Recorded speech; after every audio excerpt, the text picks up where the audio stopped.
গত এক সপ্তাহে যা বেচা বিক্রি হয় নাই তা আজকের দিনে হয়েছে। প্রিয় দর্শক, বাজারে বৃদ্ধি হওয়ায় কেজিতে 4 টাকা। এই চলমান বাজারে রসুন, আলু এবং দেশি পেঁয়াজ কত টাকায় বিক্রি চলছে শ্যামবাজারে, সেটাই জানিয়ে দেব। সরাসরি যুক্ত হচ্ছে মেসার্স আলহাজ ভান্ডার থেকে আজকের বাজার আপডেট জানিয়ে দেওয়ার জন্য। আসসালামু আলাইকুম। ওয়ালাইকুম আসসালাম। কেমন আছেন? আলহামদুলিল্লাহ ভালো আছি। আপনাদের বেচা বিক্রি কেমন ছিল? বেচা বিক্রি মোটামুটি আজকে ভালো ছিল। 6-7 দিন বেচা কেনা ছিল না, এবং 6-7 দিন আপনার পেঁয়াজও আমদানি খুব কম হয়েছে, কারণ এতটাই পেঁয়াজের বাজার কমে গেছিল বুঝছেন। কৃষকেরা পেঁয়াজ জমির থেকে উঠা এটা কাটি বস্তা ভরে ট্রাকে করে আমদানি করে শ্যামবাজার নিয়ে আসি বিক্রি করলেই আপনার 70% টাকা হারা যাইতো বুঝছেন, আচ্ছা। আর 30% টাকা কৃষকেরা পকেটে করে নিয়ে যাইতো বুঝছেন। আচ্ছা আচ্ছা। হাসি মুখে আসতো আর ভারকান্ত মন নিয়ে বাইর ফেরত যাইতো বুঝছেন। আচ্ছা। এই জন্য এক সপ্তাহ যাবৎ পেঁয়াজ আমদানি অস্বাভাবিকভাবে কমে গেছিল এবং বেচা কেনাও কমে গেছিল বুঝছেন।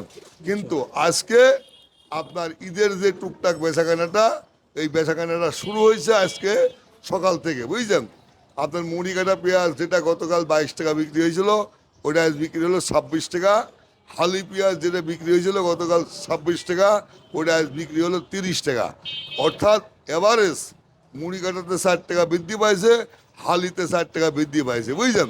এবং এই যে হলেন মাল সুপসাগর, ওটা বেচা কেনাই ছিল না, 17-18 বিক্রি হলো না, ওটা আজকে 19 টাকার থেকে 20 টাকা বিক্রি হচ্ছে বুঝলেন।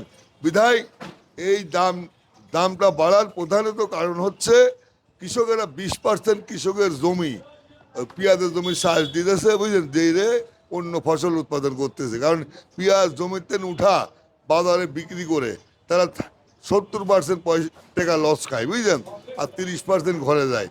20% কৃষক পেঁয়াজ জমিতে উঠাই নাই, আর 80% কৃষক জমিতে পেঁয়াজ উঠা ওখানেই বিক্রি করতেছে, গ্রামেই হাটেই। কিছু সংখ্যক পেঁয়াজ কিছু সংখ্যক কৃষক এই বাজারে পেঁয়াজ নিয়ে আসে শ্যামবাজারে, তাই আমরা 7 দিন টুকটাক করে বেচলাম। কিন্তু আজকে একটু ব্যতিক্রম ব্যাপার, ঈদের যে বেচা কেনাটা মনে করেন যে আদা কন, রসুন কন, পেঁয়াজ কন, এটা আজকে বেচা কেনা শুরু হয়েছে, যাদের বেচা কেনা ভালো, দামও একটু ভালো বুঝলেন। তবে যে দামে বেচতেছে এই দামেও কৃষকেরা 50% টাকাও ফেরত নিতে পারতেছে না বুঝলেন। পেঁয়াজেও না, রসুনও না, আলুতেও না, যা খরচ হয়েছে উৎপাদন খরচ তার 50%ও খরচ টরচ বাদ দিয়ে বাসায় ফেরত নিতে পারতেছে না বুঝলেন। আচ্ছা তাই হাসি মুখে আসি ভারকান্ত মন নিয়ে বাইক ফিরে যাচ্ছে বুঝলেন। আচ্ছা। এই বেচা কেনা ভালো হলে আমাদের একটু ভালো বুঝছেন, যেহেতু আমরা কমিশন এজেন্ট বুঝছেন, আমাদের বুঝতে পারছি। কমিশনই আমাদের ইনকাম সোর্স। এর মধ্যে আবার ঘর ভাড়া আছে, কর্মচারী বেতন আছে, আরো অনেক কোয়ালিটি খরচ আছে। আচ্ছা, আমি আপনাকে কিছু প্রশ্ন করতে চাই। যেমন আমাদের দেশি যে পেঁয়াজ আছে সেগুলো আর এই যে ভারতের পেঁয়াজের যে বীজ রয়েছে, এগুলো তো এক না।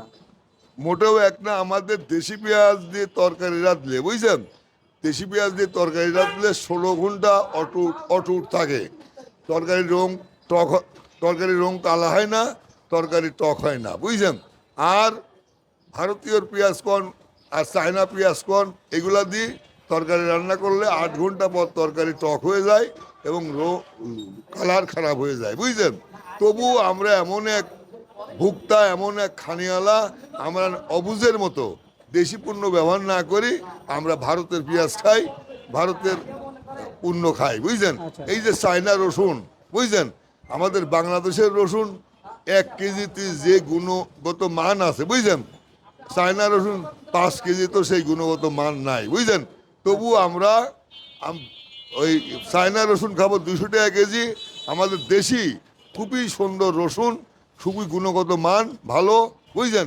তরকারি রান্না করলে 18 ঘন্টা তরকারি অটুট থাকে, কালো হয় না, টকও হয় না। তবু আমরা এমন এক মানুষ, এমন এক অবুঝ মানুষ বুঝছেন, যে আপনার ওই রসুন 200 টাকা খাবো, আমার দেশি রসুন 50 টাকা খাবো না। আচ্ছা। আমাদের উচিত দেশি পণ্য উৎপাদন করে এক এক কৃষক উৎপাদন করবে, আমরা এক ভুক্তা, আমরা কিনি খাবো। তবেই দেশের প্রতি, জাতির প্রতি আন্তরিকতা এবং দেশপ্রেম তৈরি হয়। কিন্তু আমরা কোন দেশপ্রেমিক লোক, আমরা কত অবহেলিত লোক, কত অবুঝ লোক, দেশপ্রেমিক বলতে আমাদের মধ্যে কিছু নাই। আমরা উৎপাদন করব দেশি পেঁয়াজ আর খাবো হলো ইন্ডিয়ান পেঁয়াজ, বুঝছেন।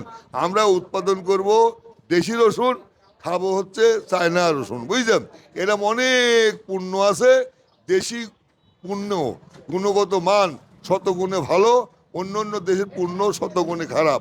আমাদের অভ্যস্ত হয়ে গেছে বিদেশি পণ্য খাওয়া, বুঝছেন। আর আমাদের মধ্যে দেশপ্রেমিক থাকলে, দেশপ্রেম থাকলে আমরা কেন খাবো চায়না রসুন, আমরা কেন খাবো ইন্ডিয়ান পেঁয়াজ? আমাদের এইগুলি প্রতিজ্ঞা করতে হবে, প্রত্যাখ্যান করতে হবে, বুঝছেন।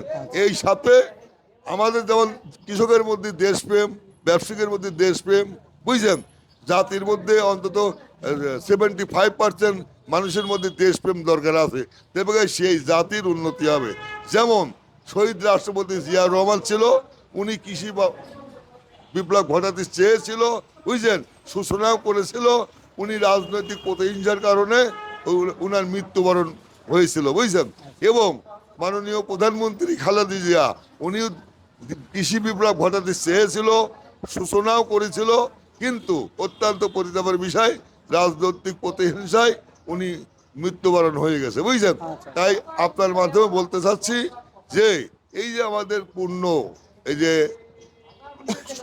সমীক্ষা করে পণ্য, আপনার কোন পণ্য কত টন উৎপাদন হয়েছে, কত টন দেশে লাগবে, কত টন বাইরে রপ্তানি করতে হবে, এগুলি সবসময় জরিপ করতে হবে কৃষি অফিসার দিয়ে। আচ্ছা, আপনারা কি বলতে পারছেন যে পেঁয়াজের চাহিদা কেমন আছে? বাৎসরিক চাহিদা পেঁয়াজ 36 লাখ টন প্রায়, বুঝলেন। আচ্ছা, আর এবার উৎপাদন হয়েছে 45 লাখ টন প্রায়, বুঝলেন।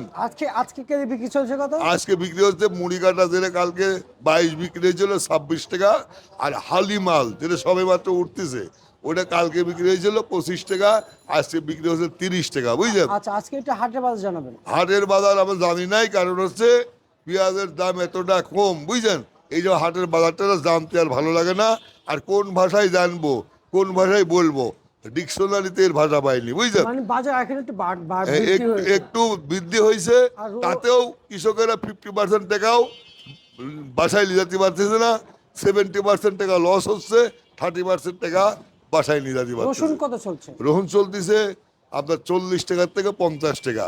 আলু কত বিক্রি চলছে? আলু বিক্রি হচ্ছে 10.5 টাকার থেকে 11.5 টাকা আজকের বাজারে? জি, আজকের বাজার। এই বাজার কি এভাবে থাকবে নাকি আরেকটু এই বাড়বে? বাজার এমন থাকবে, আমি আশা করতেছি যে আমি থাকবে অন্তত 1-2 সপ্তাহ। কারণ হচ্ছে এই এখন যে মাল মুড়ি কাটা মালটা বাজারে আসে 10% কি 15%, এটা তো ঈদের পর থাকবে না। তখন শুধু হালি মালের বার নির্ভর হবে, বুঝলেন, এবং হলের মালের বার নির্ভর হবে। যখনই মুড়ি কাটা মার্কেটে থাকবে না, তখন ওই হালি মালের বার ভোক্তাদের নির্ভর হতে হবে। তখন বাজার বলে 30-35 টাকা এটা হওয়ার সম্ভাবনা আছে। আলু কত চলছে কেজি? আলু 10.5 টাকা, 11 টাকা চলতেছে, 11.5 টাকা। তো এইটা একটু বৃদ্ধি পাবে 1-2 টাকা, বুঝছেন। আর এই ওই কোলেস্টেরল আলু কিনা শুরু করে দিয়েছে, তারা কোলেস্টেরল লোড করা শুরু করে দিয়েছে। এই কারণে আলুর বাজার 2-3 টাকা বাড়বে, পেঁয়াজের বাজার 5-7 টাকা বাড়বে, বুঝছেন। যেহেতু মুড়ি কাটা পেঁয়াজ শেষের দিক। ঠিক আছে, আপনাকে অসংখ্য অসংখ্য ধন্যবাদ জানাচ্ছি আজকে খবরাখবর জানিয়ে দেওয়ার জন্য।